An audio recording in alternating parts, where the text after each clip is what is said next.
Hi,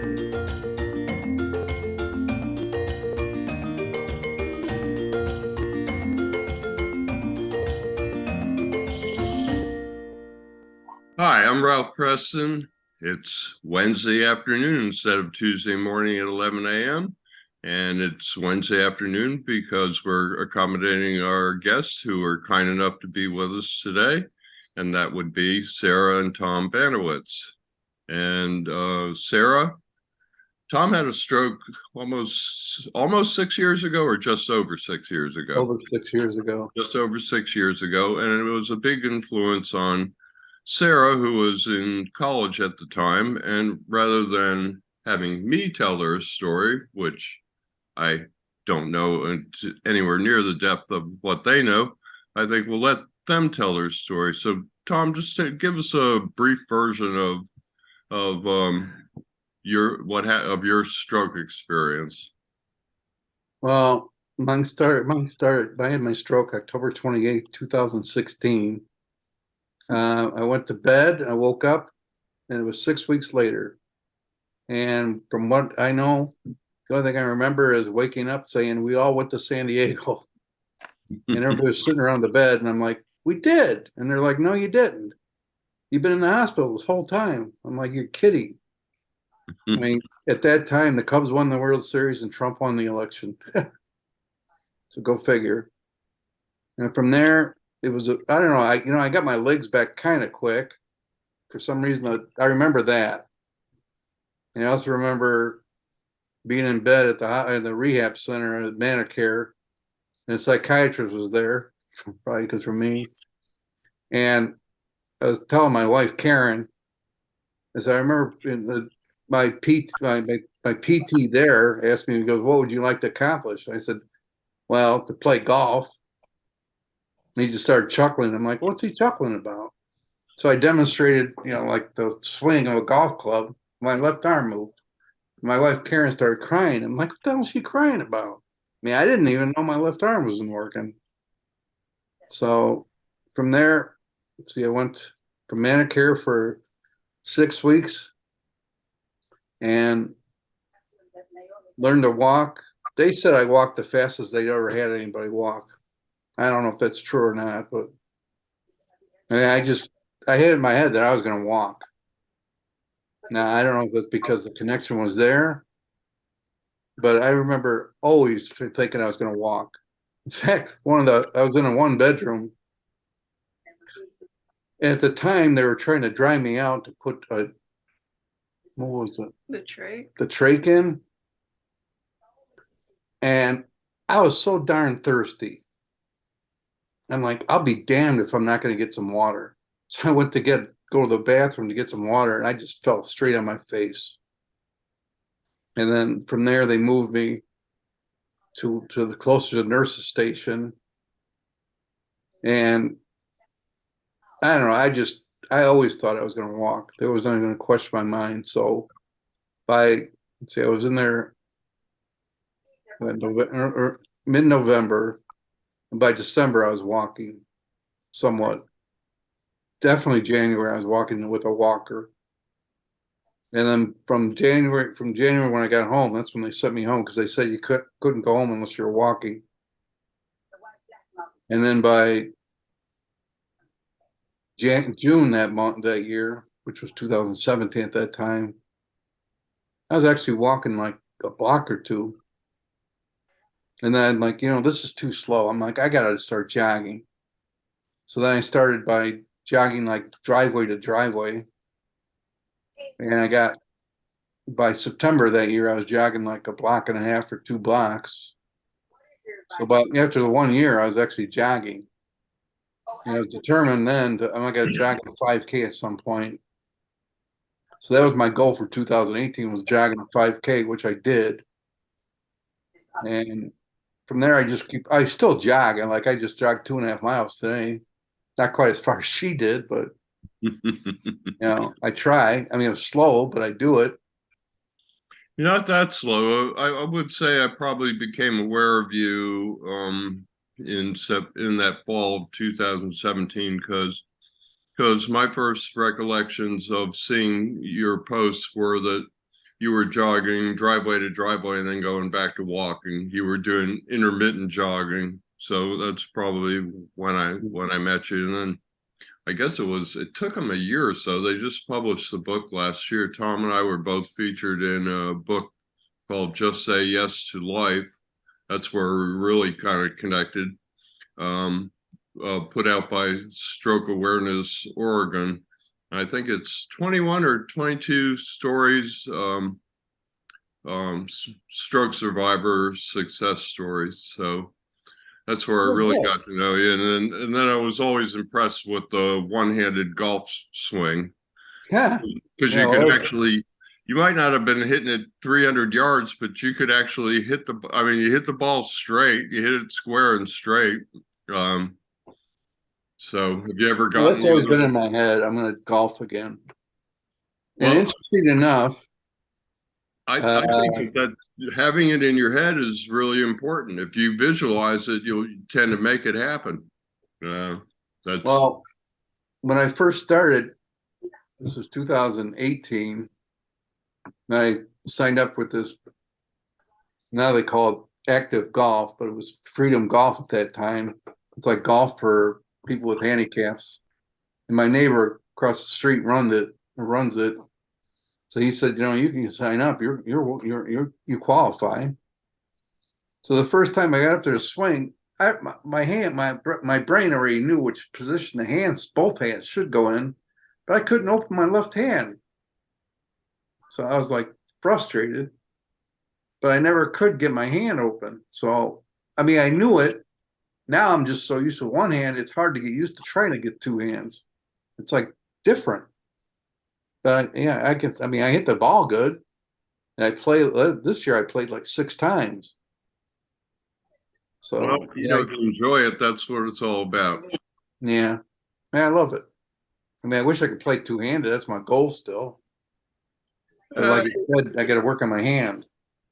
Just keep at it. Keep at it. There are lots of success stories many, many years later, and they all have a common thread that people didn't give up. So I haven't given up. Well, I know you're not going. I know you well enough to know you're not going to. I do got to work on my hand more. I'm very active with my legs and stuff like that, but my left hand, I'm just kind of not getting involved with too much. Can you at least grip the iron with the hand? No, I can't get it in there. I can close my hand, but there's no strength to it at all. It's just there. And it's very frustrating, but. Well, determination is a good thing. When I left the rehab hospital, I'm not trying to insult you, but I suspect you're a lot like me. When I left the rehab hospital, I had several doctors tell me, well, we're not sure whether you'll walk again or not, like they always say. That's what my one said, I think you'll be all right. And I said, what makes you say that? And he said, you're stubborn. And I said, Doc, I'm way beyond stubborn. I'm pig-headed. I actually said that to him. And he said, well, it'll serve you well in your recovery. I never saw him again, but he was right. So just be stubborn about it. Yeah. Well, you know what my one doctor said, which I thought was stupid? I said, when am I going to get my hand back? And this is like right after. And he goes, you'll never get it back. I'm like, why would you say that to somebody? I'm like, that's the last thing you tell somebody. Right. They typically say stuff like, well, we're not sure you'll ever walk again. And I think part of it is, there's a chance that none of us will walk again. But the thing is, they can't really factor in that determination, that human spirit. So I think they just say, well, you may not walk again. And you know what? The people that end up walking again are the ones who go, oh, yeah, well, hold my beer. Right, right. They have that, yeah, what, because I did. Somebody said that to me. I did an interview recently, and they asked me about it to recall it. And I said, I looked at him like this, and I said, you don't know me, do you? So just keep at it. So let's hear a little bit about Sarah's side of all this. I'm sure it was a big shock to get a phone call or however you found out and say your dad's in a coma in the hospital. First of all, it's disruptive to the entire family.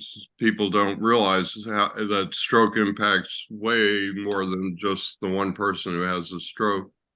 So tell us a little bit about where you were at in life at that point, and how this whole thing steered you towards PT.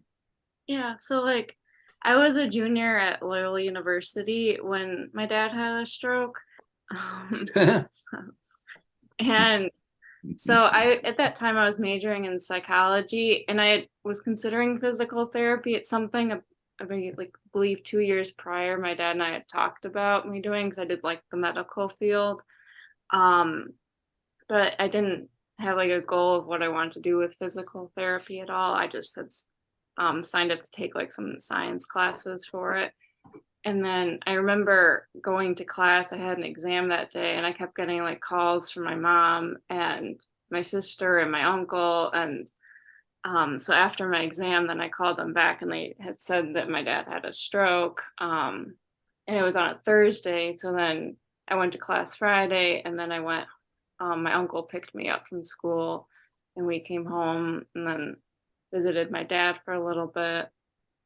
And then I remember then him going to Manor Care, and I was able to go to that and see some of his therapies on my breaks from school or on the weekend.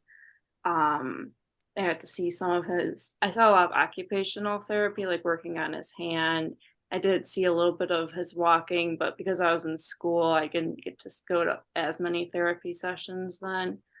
But then when he came home, it was around like January of the next year from Manor Care. Then I was there that first week, so I was still off of school. So I helped him with doing like home health, and You did?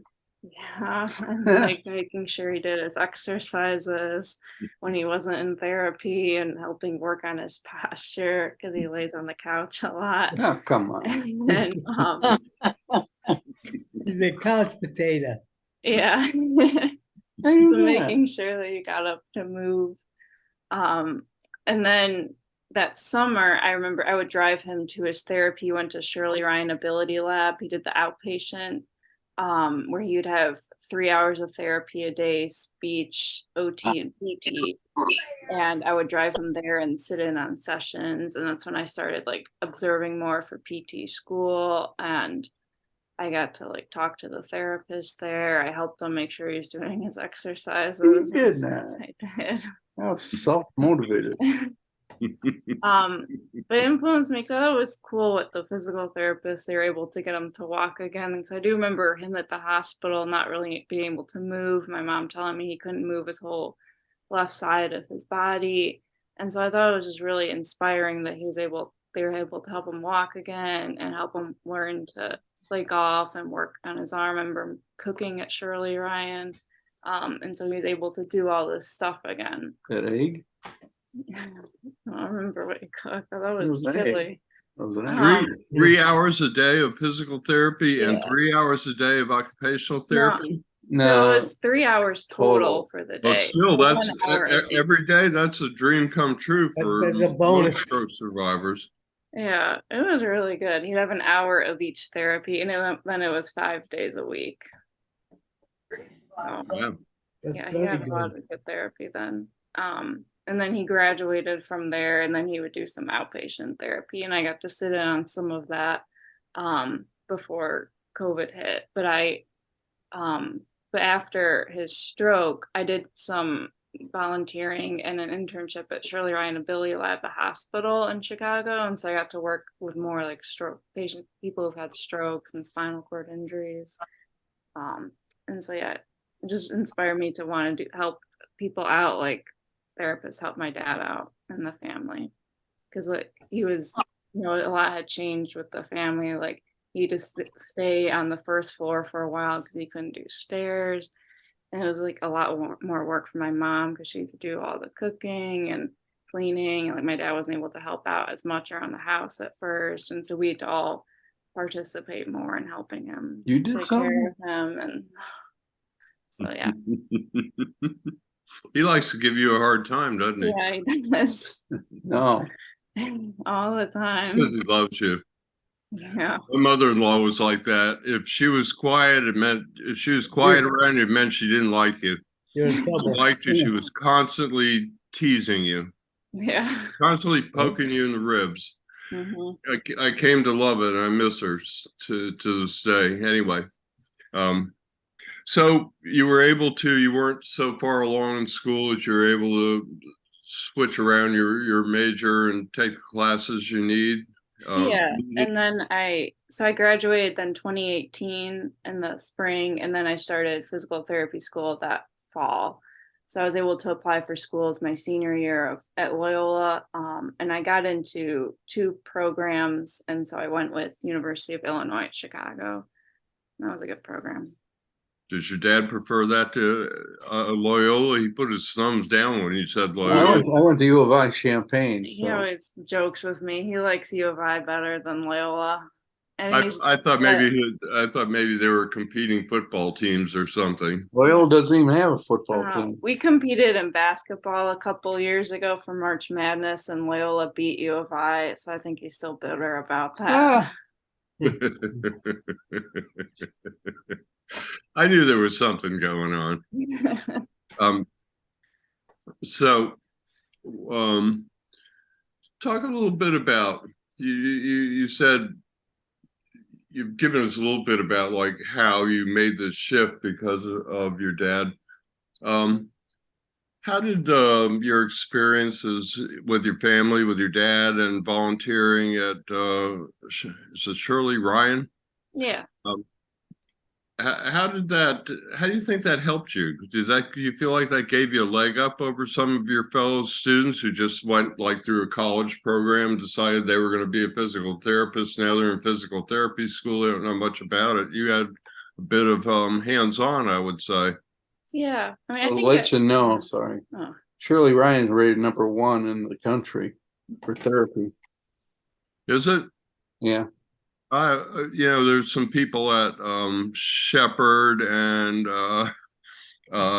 what's the one in Boston? Yeah, I've heard of it for sure. There's one in Long Beach, California, Shepherd in Atlanta, and why can't I think of the one in Boston? And Shirley Ryan. You'll always get those 4 in the top 5. People from Shepherd will say they're best. People from Shirley Ryan will say they're best. By the way, I haven't got to yet, Sarah, but I think it's great that you're running for them, and I'll make a contribution to your to 5K, I think, to your fund. I've done that myself. So I'm running a marathon for the first time, like the Chicago Marathon. So, but yeah, I'll be raising money for Shirley Ryan. So okay, sorry about that. 5K is a little different than a marathon. Yeah. I mean, I could do a 5K. Yeah, I ran a bunch of 5Ks. I wouldn't consider running a marathon. I mean, I'm talking pre-stroke even. It's just, well, I have all the more respect for you then. thank you. Maybe I need to bump up that contribution if you're going to run a marathon. So 5K. Yeah. Maybe I need to read it better next time. I just saw something and on Facebook, I think, and I clicked on it so it opened another window, and I left the window open because I haven't had a chance to contribute yet, but I will. Thank you. So you had a bit of a leg up. Do you think that helped you at all? Yeah, I think that really helped me. Like I was able to know more of the family experience. A lot of times, a lot of my classmates will choose like, oh, I want to do physical therapy. And sometimes they like had a sports injury or something that made them want to go. But I think strokes, it's very different. I was one of the only ones in my class who had any experience with it, both with my dad and with Shirley Ryan. But I got a lot of, I guess I learned a lot, like to make sure to include the family in sessions and work on the patient's goals and the family's goals. I use a lot with that at my current job, working like acute care at a hospital for like discharge planning. I talk to the families a lot. I'll make phone calls, make sure that they feel comfortable, like patients going home, or even just making sure the family knows what's going on. Not too many people know a bunch of medical terminology, or they're not educated in the medical field. And so they a lot of doctors will just come in, say some stuff and leave, and they don't have time to explain stuff to patients of what's going on, what the next steps will be. And so I make sure to take time to do that, because I remember being in that situation, my mom being in that situation of not knowing what's going on. And so I explain to people like different options of like rehab or going home, what barriers are. Like sometimes I'll talk about like the physiology of like what happens during a stroke, why certain things aren't moving. Obviously I have to talk in my scope of practice. I can't like diagnose people or read imaging to patients, but I will go off of like what the doctors say and then elaborate just to make sure everyone understands what's going on and what the next steps are to get to recovery. And also like explaining about making sure people do have hope, because I know patients are told like you may not walk again or you may not be able to do this again. And so a lot of people can feel depressed going through that because you just had a major medical thing happen to you, and then all of a sudden now your whole life's changed. And so like talking about patients about making sure that they still have hope and like their goals still can be achieved. It might just take longer than they think. Well, and that's so needed. My wife got 15 minutes worth of training with me before they sent me home with her, with no shower chair. And I went to take a shower the next day and I go, how do I do this? Yeah. The 15 minutes was practicing getting on and off the toilet. Well, I could do sit to stands like lower than the toilet before they ever started. So it was a waste of time. But anyway, it impacts more than one person. I have a speech SLP, speech and language pathologist, is also a health coach coming on January 24th, and she coined a saying. She deals with what she calls the care partners. It's interesting because that's the name of the rehab hospital in Asheville that I spent 18 days in. But she talks about wholeness, and it's important to educate the people around the stroke survivor as well. And yeah, the doctors come in, and had somebody recently in one of the groups I run post, has anybody else had multifocal cerebral infarcts? And everybody reads that and they go, no, I didn't. Well, yeah, you did. It's a ischemic stroke. Multifocal just means it affected more than one place. So the doctors, I've had to learn language. I thought I was pretty good at doctor language until I recently had a CT angiogram, and I got the report back, and I had to look up at least 20 words, and I still didn't understand some of it. So that's a valuable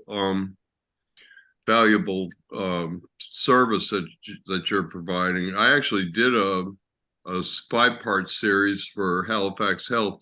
And the first hour, basically what I try to do is answer all those same questions that you're answering, Sarah, because there's so much basic information that they don't tell us. They just kind of sweep us out the door and send us home in most cases. Tom, you got better. You must have good insurance, and to be able to go to that much therapy and go to one of the best places in the country is a real blessing. But No, it was. I mean, I got a lot out of it. They did a great job there. I didn't know this until I assumed, I had decent insurance, so they sent me. I spent 5 days at the neurological unit at the hospital, and they shipped me off to Care Partners for 3 weeks. And then, once you can do certain things like stand, feed yourself, and go to the toilet, they go, you're out of here. Once you meet well, it's true, Sarah. Once you meet those insurance metrics, I mean, they may as well go, you're out of here, because that's what they're doing to you. So, yeah, I don't think That's what happened to me when I was in rehab for drinking. Because I reached my limit. I was in the session, and they go, Tom, come here. I'm like, what? So I get out in the hallway, and they're like, you're done. I'm like, what? They're like, you're done. Your insurance is over. You're done and this is on a Friday night. And I'm like an hour and a half from the place or from our house. So I had to call my wife, Karen. I'm like, you're not going to believe this. They just kicked me out. She goes, what are you going to do? I said, I don't know. They said, they just said I'm done. So they said, well, you know what? We can room you for the weekend, but that's it. You're done. So I got kicked out. I didn't even finish. Well, they said I technically finished, but I think that was for insurance purposes. Right. Yeah, I'm always saddened, and I don't know what to say when people talk about they are graduating from physical therapy today, and they're all proud. Yeah. Basically, the insurance company is saying, "Don't let the screen door hit you in the butt on the way out." Right. Yeah. It's a euphemism for you're out of insurance. Um, that's an infinite subject. Stroke should be declared some kind of life event, but it isn't. Insurance companies certainly aren't going to go there now with the rising health costs. But I got 30 visits and they want to see it twice a week in the beginning. That makes sense. But I tried to slow it down as soon as I could because I was doing all that work at home. So I looked at them right away as, well, now I call it my piano teacher. I looked at them as my source of knowledge. When you're in a rehab hospital, you know this, Tom, you turn around, you got medical professionals everywhere.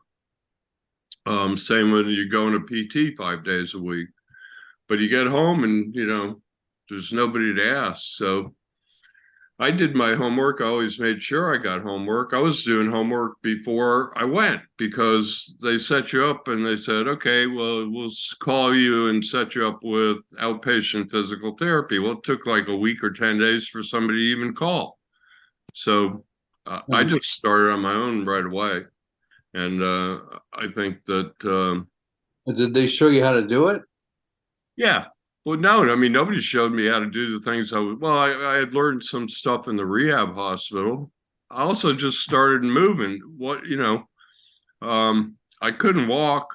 A friend came down and walked me with a gait belt the first week, but then he left. My wife couldn't. She was in exams. She was teaching and had exams, and she couldn't do it. So I faced it. Either you walk on your own with a cane without anybody holding you up, or you don't walk. How So long did it take you to walk? how far? Mine just took a few months and I was walking. I was walking the day after I got home from the rehab hospital. Was somebody walked me for a week on a gait belt, and a week after I got home from the rehab hospital, I was walking in the driveway with a single point cane and no help. Actually, I spent about a week on the grass because I figured if I fell down, it would be softer, but the grass poses a lot of other issues. You step on a clump of grass and you have unsteady feet. You can't pick your toe up, so you whap your toe into another clump of grass. So after a few days of that, I went up to the driveway and I just did it. I didn't fall, but it was like either that or not walk. So I was walking 3 miles within 3 months, but I went for distance. I had to start over again.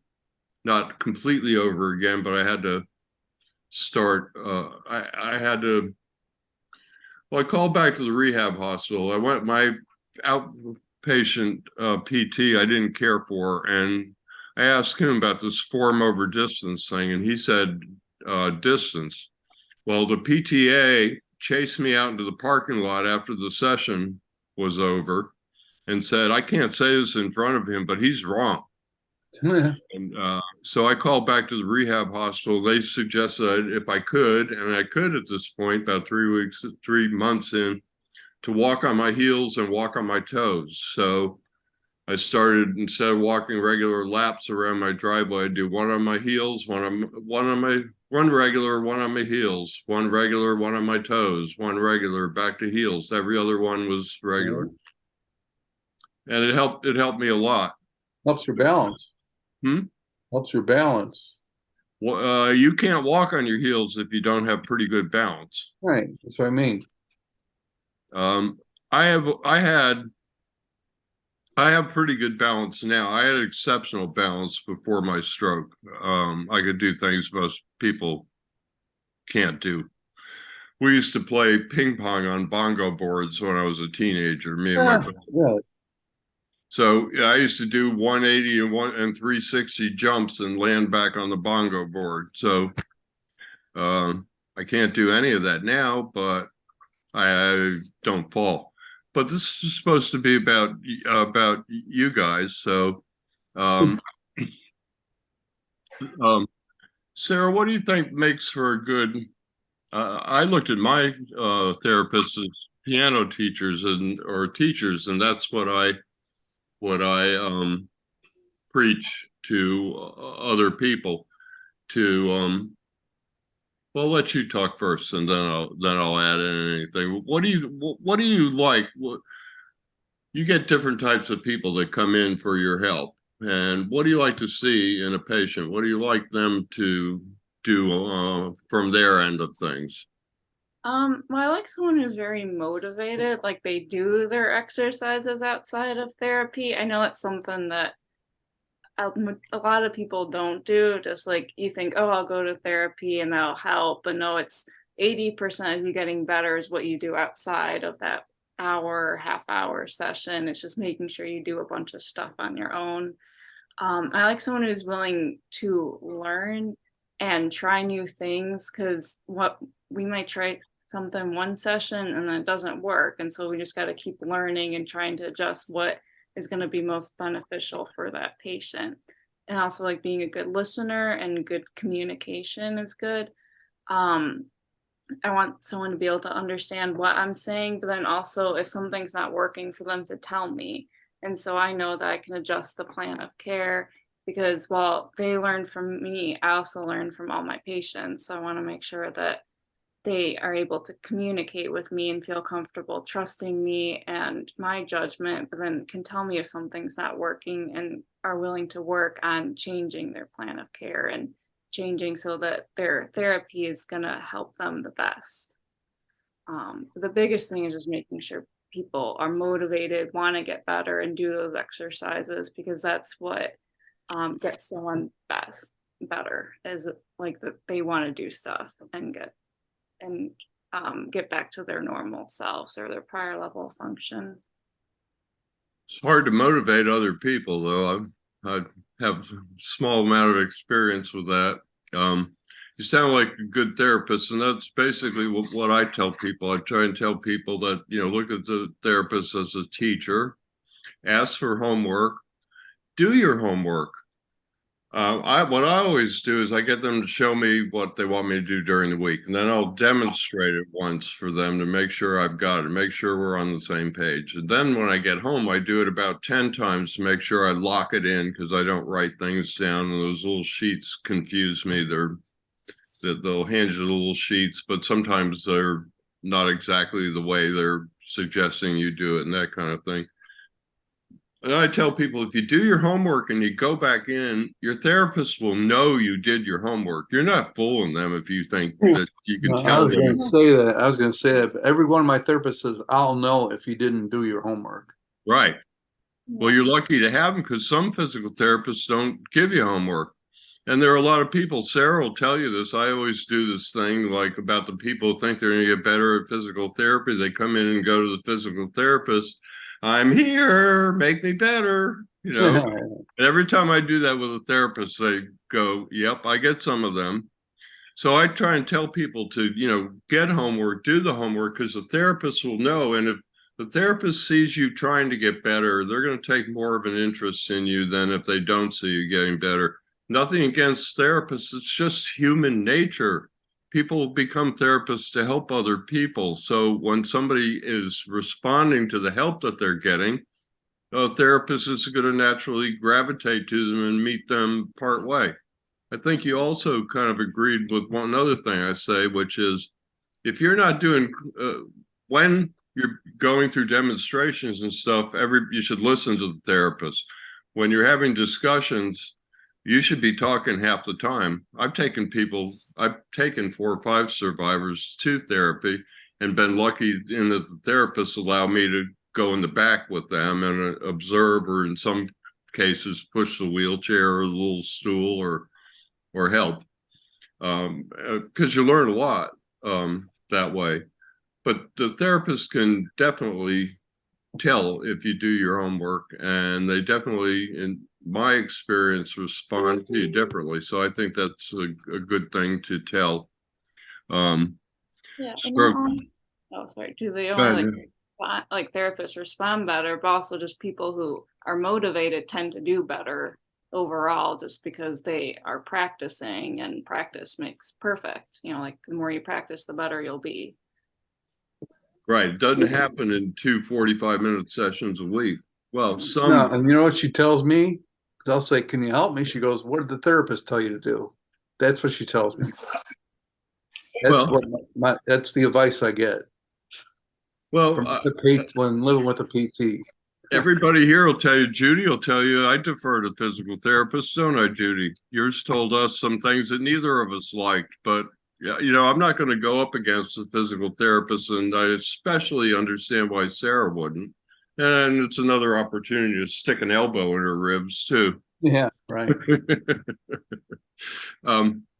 Well, yeah, because one of the things I'd written down was that Tom, you'd said you have to work on recovery every day at home. So I was going to ask Sarah about homework of that, since you know you believe that, but she's already kind of answered that that question.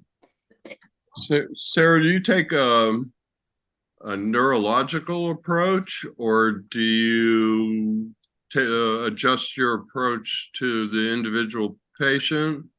I assume you don't work exclusively with stroke population. Maybe you do. I don't know. No, I work with a bunch of different populations, so it just depends what the medical diagnosis of the patient is, of the approach I take. Like I've worked with a lot of like orthopedic patients, or like total knee or total hip. And I've worked with, I mean, I do work with a lot of stroke patients, but also work with a lot of like cardiac patients too.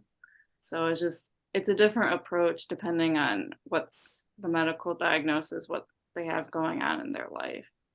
Because like with cardiac patients, you want to focus more on like endurance and making sure they do exercise, and orthopedic of strengthening certain muscles to help eliminate pain. And then neuro, you want to more focus on the brain and helping make those connections. And she's done inpatient and outpatient. Well, She's both. travel PT, so she's been doing both. Right. Do you like being a traveling PT? Yeah, I love it. I love still being able to see patients and do my work as a physical therapist, but I can also see the country too. Like my boyfriend's also a travel physical therapist, and so we went to California together and I worked at 2 hospitals there, and then I'll be doing inpatient rehab coming January. And so it's been cool to explore, but then also help people. Yeah, well, I figured you like to travel and explore, because I asked you for a headshot, and you sent me a picture of you sitting yoga cross-legged on the edge of a cliff about 1,500 feet above the valley with the mountains in the background. So I said, okay, I got this. I understand why she's a traveling physical therapist. Right. Yeah, it was just one from Yosemite. Yeah. Was that in Yosemite? I didn't recognize it. I mean, you know, there are parts of Yosemite that we all recognize, but but hey, my advice is do it while you're young, because life will strap you down at some point, with a bunch of commitments and obligations and things. So do it while you're young. That's why in Europe, a lot of people take a year off between high school and college. They have a term for it, but I don't remember it right now. Lucky. What? Lucky. Lucky? That's the term for it. Lucky. Yeah. I took a year off after college. It just turned into 57. I mean, after high school, it just turned into 57. Yeah. 56 years after high school. I didn't end up going to college. So what year did you have your stroke? 2008. Coming up on 15 years. So yeah, and I've been helping people. I can't put a date on it exactly. At least 12 or 13. Um, by my second anniversary, I was already helping people. Actually, there's a story. Two of my friends said they visited me in the rehab hospital. That would have been in the first 22 or 23 days after my stroke. And I was already talking about helping people. I have no recollection of it, but I said, kind of sounds like me, doesn't it? So, but I got better first, and I kind of fell into helping other people. I started giving motivational speeches, and I started running stroke groups. And one of the people that came to one of my stroke groups was doing physical therapy. She brought another stroke survivor, and they asked me to do PT with the stroke survivor when my friend had to go away. Her grandson was born. She went away for 3 weeks. I said, I'm more than willing to do it, but I have no idea how to do it. Said, oh, no problem. Larry, the retired physical therapist, will teach you. Yeah, well, he taught me like 45 minutes. He went over all the cranial nerves, all 9 of them. And when it was done, he said, you got that? I said, kind of. I was scribbling that stuff on a yellow pad. He said, well, that was an entire graduate semester worth of coursework. I said, well, I don't think we covered it in the same depth. Anyway, so I ended up about 12 years ago filling in. And the second time she went away, when she came back, I said, you know, if we both did it, then Kelly would get twice as much. So we did that for a long time. And the interesting thing about doing that was I ended up working with Kelly for 5 years. So you never get that. I've had some experiences that you don't get as a PT because nobody's insurance is going to pay for them to come to you for 5 years. So, yeah. So, yeah, I'm coming up on 15. And That's why it's good to have her around because she does help. She does help? Oh, yeah. And then my wife, her knee, and she's been helping her now. So, Okay. Why don't you tell us how she helps instead of sticking your elbow in her ribs? yeah. She shows me exercises to do and make sure I do them. Especially with my elbow, shoulder. I've had frozen shoulder since the stroke. So we're working on that, like move it around and stuff. So, but I don't know if anybody else had a frozen shoulder. But that's the other thing I'm having problems with. I was diagnosed with one by the orthopedic surgeon that my OT sent me to the orthopedic surgeon in her same group. And he diagnosed me with frozen shoulder. I didn't like it because I couldn't do a lot of the cross stuff. I had to stop doing certain things and some of them had to do with a shake. And I was trying to get rid of the shake I had. But when I came back and told the OT that I had frozen shoulder, she rolled her eyes. That's all she ever said. I don't think she agreed with him. And believe it or not, I've heard of 3 or 4 people over the years who had frozen shoulder or a sublux shoulder, and the therapist just put it back in place. They just honked on it and put it back in place. I don't know if you've ever heard of that, Sarah, but I've heard of it 4 or 5 times. Everybody said it hurt like hell, but it fixed it. For a sublux shoulder, you can just put it back in place. I haven't heard about that for a frozen shoulder. Usually it's like doing some mobs and some soft tissue and exercises, but I know for sublux, I've had some of my classmates are able to put your shoulder back in. Maybe you could explain to us the difference between a frozen shoulder and a sublux shoulder, if I'm putting you on the spot too much. Because see, these are kind of like terms like spasticity and tone are used interchangeably, and spasticity and tone are not interchangeable. They're very similar, but you have a natural body tone, and spasticity is when you have too much tone. And people use frozen shoulder and sublux shoulder interchangeably, and none of us, including me, I run 14 groups with 22,000 people in them. I'm not sure of the difference. They told me I had a frozen shoulder, But they also told me when I left the rehab, that was 3 months after, we also worked on a sublux shoulder because they told me my shoulder had moved out of place and my scapula stuck out 3/4 of an inch. I got it to go back. So I might have had both, and I don't understand the difference. So if I'm not putting you on the spot too much. Yeah, so a sublux shoulder is when your humerus bone, it comes out of your shoulder joint.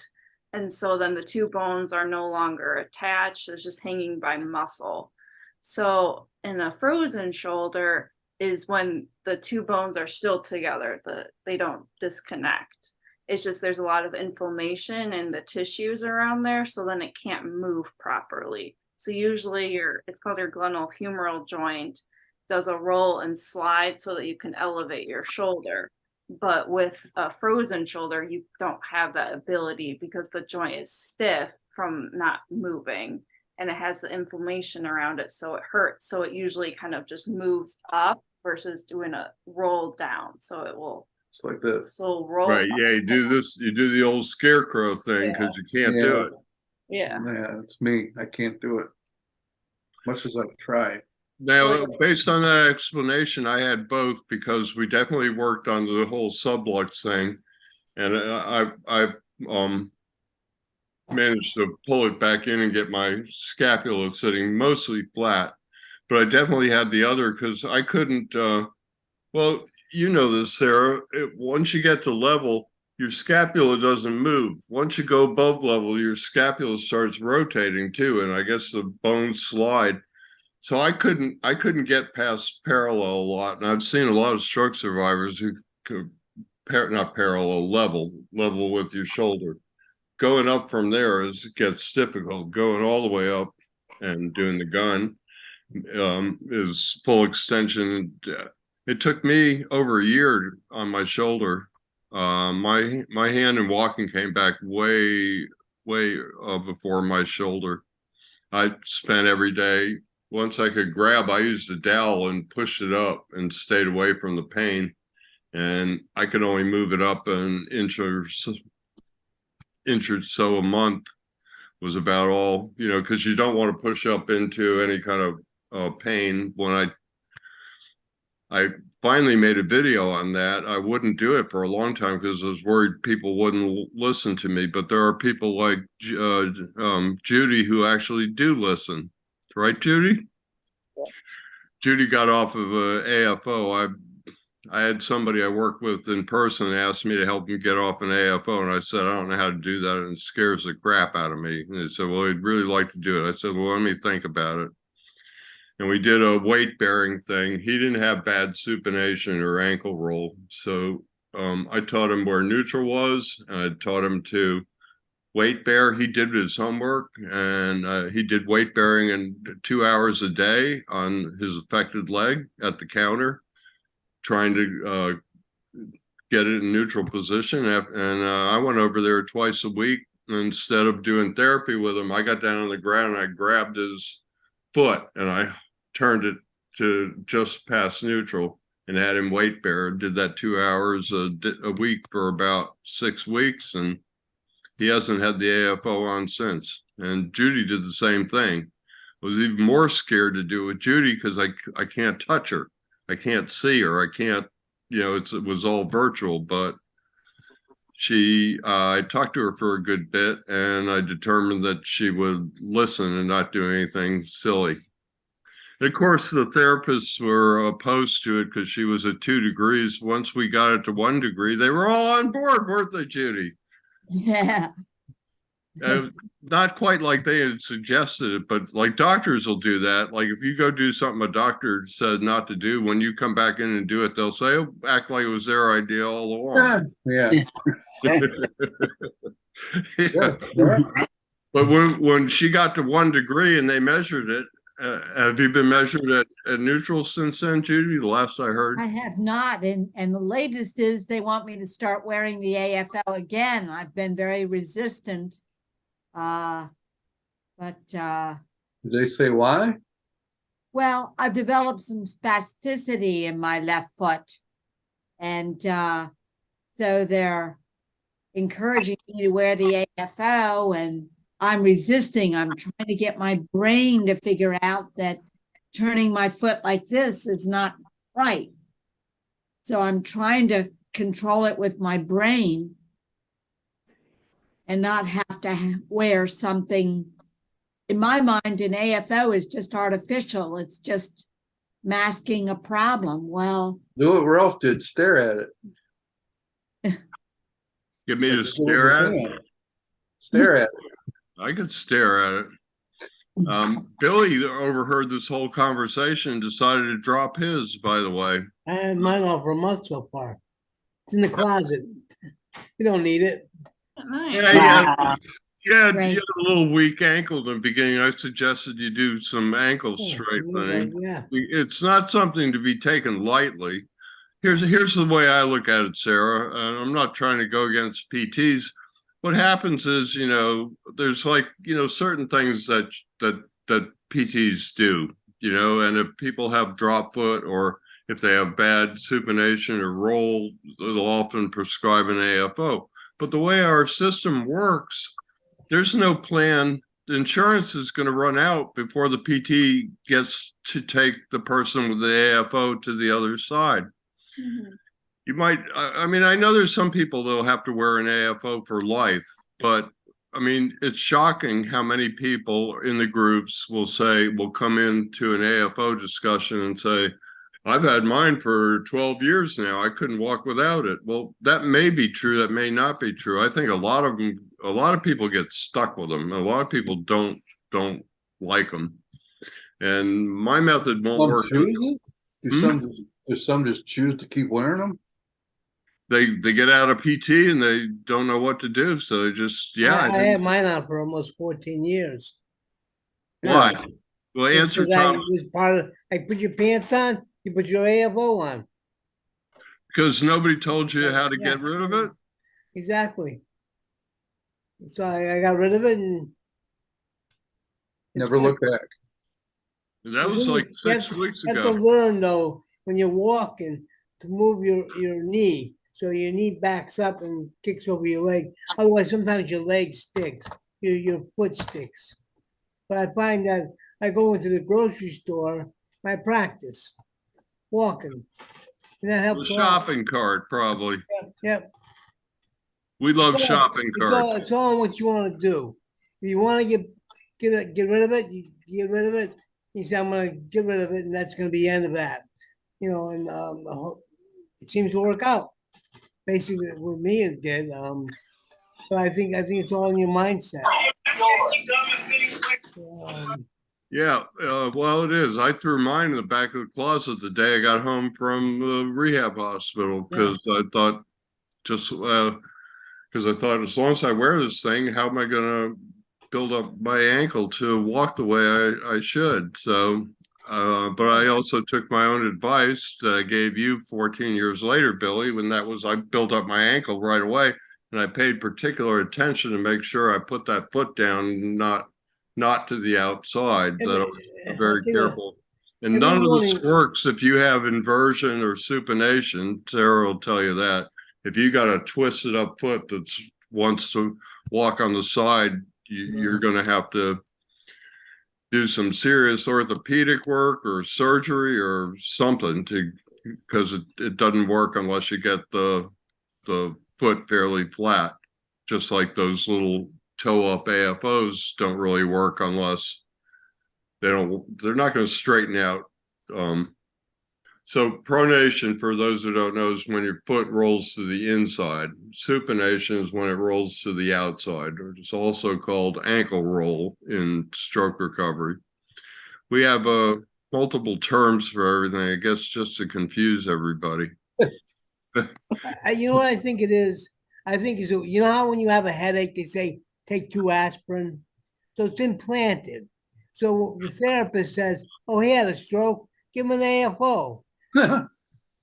Well, in many cases, it's justified. What I think happens is, okay, so you get 30 visits, right? I got 30 visits. It's hard to learn how to walk again and shed an AFO in 30 visits. I mean, if you go twice a week, that's 15 weeks. That's 4 months. I mean, that's not a long time in the world of stroke. And even if you start going once a week like I did and slow it down, you know, I went from April till about November when I ran out, or 1st of May till November. So I made it stretch it out to 6 months or 7 months, but that's asking an awful lot of most people, most stroke survivors, particularly those that got like whacked really hard to come back from it in that short of a period of time. So I think insurance runs out. A lot of people don't realize their insurance resets every year and they can go back in. So, People are shocked when I tell them that. Yeah, it resets every year. You can get Right. you know, however many new ones you need, but you have to be proactive. Yeah. It all comes down to believing in yourself and being proactive. Because if so you when you were in the hospital, did you have a boot on at all? No, nothing like that. No, basically, Never a boot? I was there for like 30 days. And during those 30 days, they give you about 2 hours of therapy. And you go into this room and the other therapist you play games, they'd have games going on. They'd have about 5 people there doing therapy with one therapist, you know, so it's like, it's crazy. And not very personal. so basically now I do, in the morning, I've been doing it for a month. I call it gas pedal. I take my leg and I move back and forth. I have all my different things. I made names for them. So I have about 6 things I do every morning. For the last month, I've done them. It's made a big difference.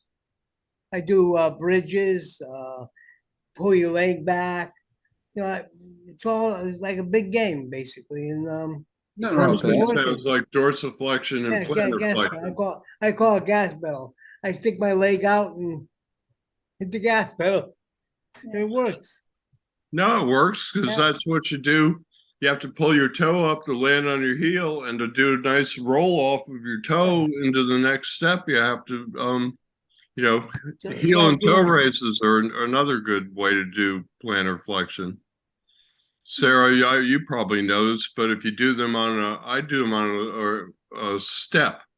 If you do heel raises on a step, then when you go down, you can go below grade and it turns it into a toe raise. And also you can use a small, you don't want to do that if you're really, really weak, but you can end up using some of your body weight to go into that below grade toe raise thing. I did a lot of them. Like most everything, I just was doing toe raises all day, every day. And I said, well, what if I dip below grade here? And I said, oh, that just gives me a real good stretch. That must be good. So I did them. And next thing you know, 10 years, 5 years, 8 years later, I made a video about it. Yeah, I do them too for exercise. I think it's a great exercise. Like I'll stand on the steps and go up on my toes and then slowly go down because you're then using your muscle differently, but you're still strengthening it. I do Also it all the doing time. like if you're sitting there and then like bringing your toes up to work on making sure that dorsiflexion You or know like what? You know what I also found helped is to crawl. Get on the ground and crawl. It sounds crazy, but if you look at a baby crawls, then she walks or he walks. So I took that theory and I tried it and it seemed to help a lot. It's all Oh, it basic does. stuff. It's really basic. It's not brain science. Maybe for all the different functions, what happened when you had the stroke, or this neon's not firing, that knee. But if you want to learn, you want to get better, you do your basic stuff, and it seems to work. I don't know That's why, where but you it start. does. You start from the beginning. Right, exactly. Because when a baby comes, they can't walk. Think about how they sit up.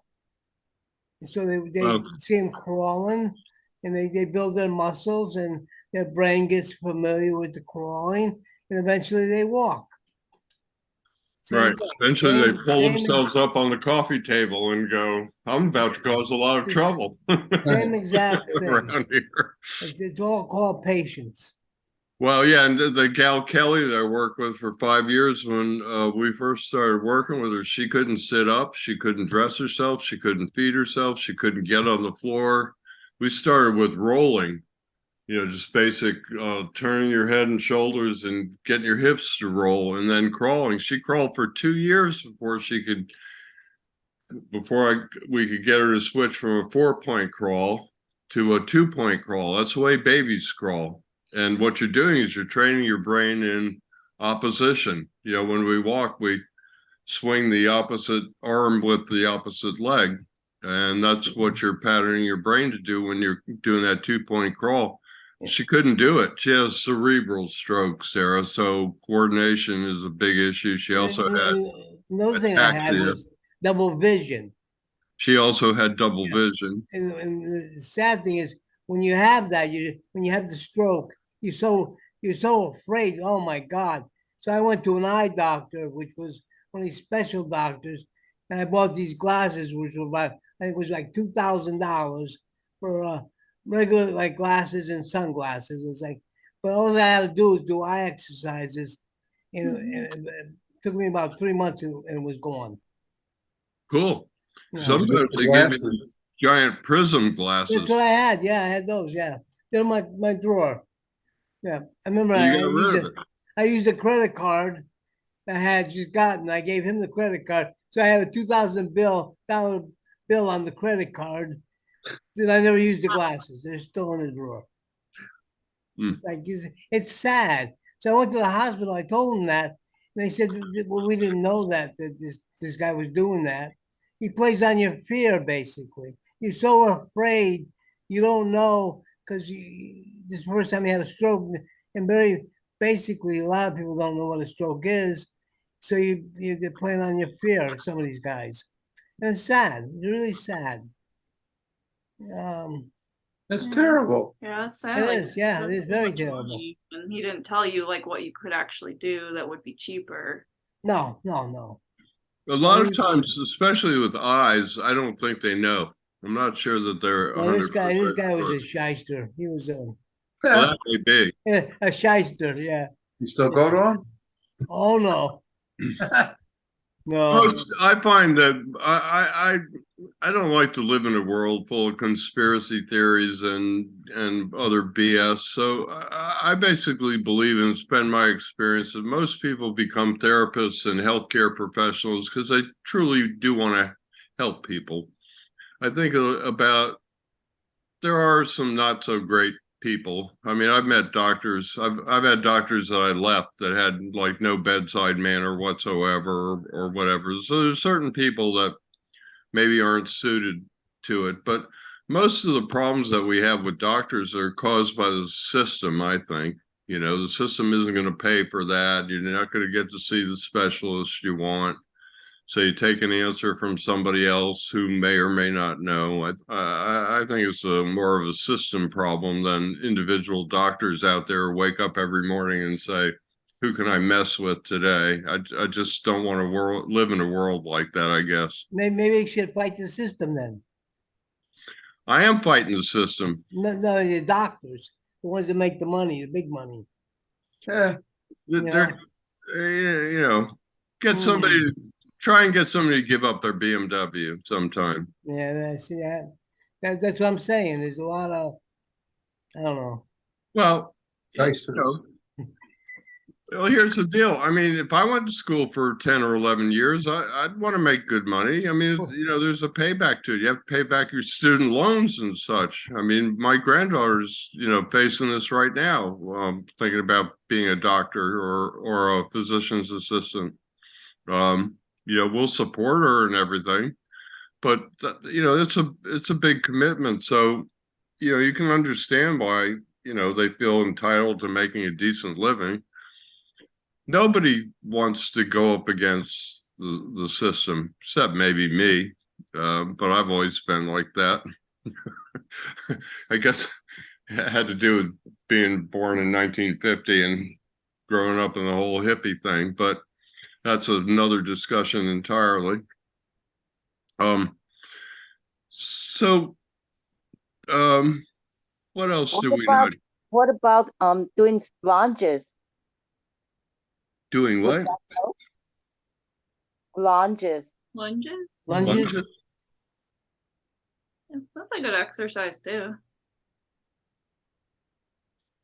would Basically, straighten out you the know, leg. when Going?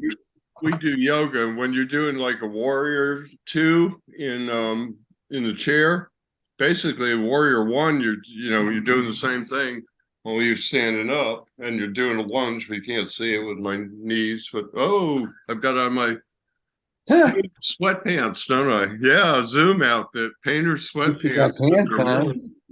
and a nice sweater on top. Anyway, basically, warrior when he is, if you do it standing up, is a lunge, and with your arms out, looking over your middle finger. And I couldn't do them when we started doing yoga, and I have no trouble getting into them now. So that's a testament to yoga. My sister, Sarah and Tom, my sister-in-law, has a Sunday morning adaptive yoga class, and Winnie and I have been doing it for about 22 months now, almost coming up on 2 years. It makes a big difference. Just simple little, you get a lot of good torso and lower lumbar stretches, and there's just a lot of goodness to the whole thing. And how long is the session? It's about an hour. If you're interested, we'll send you a link to it. She does it every Sunday morning. Well, we didn't do it last Sunday, and I don't know, there hasn't been a decision made about New Year's Day. We'll either get an email, one way or the other. Either have a link or say another week off. But we typically do it every week, except for holidays sometimes. That's the other thing people do is they don't do enough exercise. They'll do it just to do it a little bit, but they don't do it like a long time or enough time. Well, it's like aerobics. The whole thing with aerobics is aerobics starts at 20 minutes. If you read it, you'll read it says you start getting the aerobic benefit at 20 minutes. So what do people do? They do 20 minutes of aerobics thinking that they're getting aerobics, and then they quit right as it starts. If you want 20 minutes of aerobics, you need to do 40 minutes of exercise, from what I understand. So yeah, well, Sarah will tell you, there are a number of those people who come in and go, I'm here, make me better. Do you get them, don't you? Yeah, all the time. All the time. Yeah, not just one every once in a while. There's a good percentage. I'm not going to try and guess what it is, but from looking in the groups, I just see that a lot of people are looking for a quick fix. Whether they're looking for a magic bullet type fix or not, they don't really exist. But somehow or another, they're looking for that one exercise, even if they're not looking for stem cells or something. They're looking for those one or two exercises that are going to magically transport them back to where they were pre-stroke. And, Doesn't exist. no, it doesn't exist. Try and tell people, though, Tom, I do this all the time, I miss the old me. Well, the old me doesn't exist. Even if you didn't have a stroke, the old you went through that door, forget it. Yeah, well, the other thing is, even if you don't go through the stroke door, if it's 2 years later, everybody, if your brother hasn't had a stroke, he's changed in those same 2 years. We change every day when we wake up to a new day, every day is different. We leave that one behind. Nobody's going back, That's why I keep a journal online so people can see me progressing, and hopefully they can relate to what I'm doing. And I tell them, try to follow what I'm doing if you can. If not, at least get the idea that I'm trying every day. I'm not just doing it like once in a blue moon. No, I know. I don't read it every day, but I read it when I see it.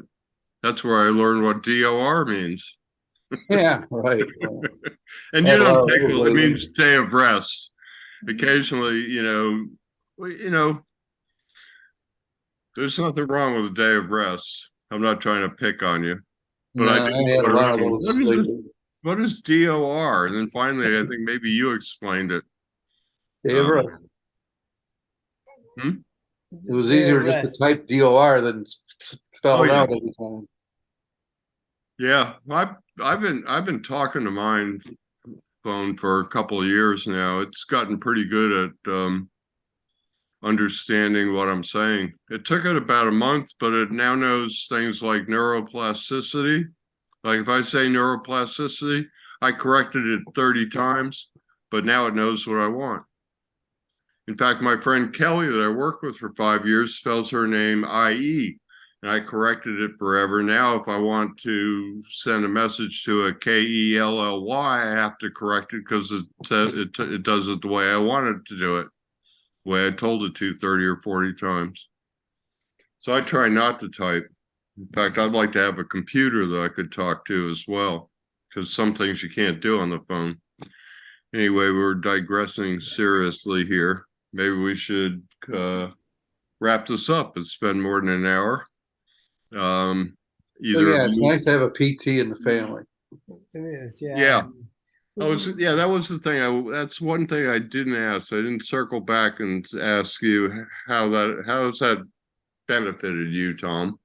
No, I'm not just talking exercise. I'm talking emotionally, spiritually, exercise. Why? Oh, no, she's always got my back, so it helped a lot.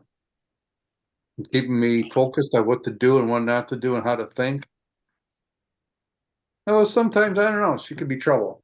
Hey, that's a Depends on sign the of a day. good, strong relationship, you It know? depends on the day. It's called love. She loves you. Called love? She wants Yeah, love, yeah, that's right, Billy. yeah. All right, well, thanks both of you for coming. I guess we'll wrap this up and I'll send you a link when I stick it up on YouTube. I'll post it in your group there, Tom. Very good. Thank you. No, thank you guys for taking the time. And Sarah, you got it going on. Do you understand that the most important thing you said to me was the whole thing about, talking to and individualizing your treatment for the not only the medical condition, but the person and the way the person responds. Because we basically have a belief that, and I actually had a therapist say this, a bona fide registered therapist said, a plateau is when your therapist doesn't know what to do or has run out of ideas. So, because you got to mix it up. Got to keep mixing it up. So the most important thing you can do for us stroke survivors is keep paying attention, keep giving individualized attention. But you already know that, or you wouldn't have been telling me that earlier. So, but I think that's wonderful. I think you make a great physical therapist. I think you probably are, since you. She learned a lot from me. That's it. It's all due to you, Tom. We knew that. We got to let her shine a little bit, You know, Thank you, Ralph, for having us and doing the. everybody have a good new year. Well, you have a good New Year too.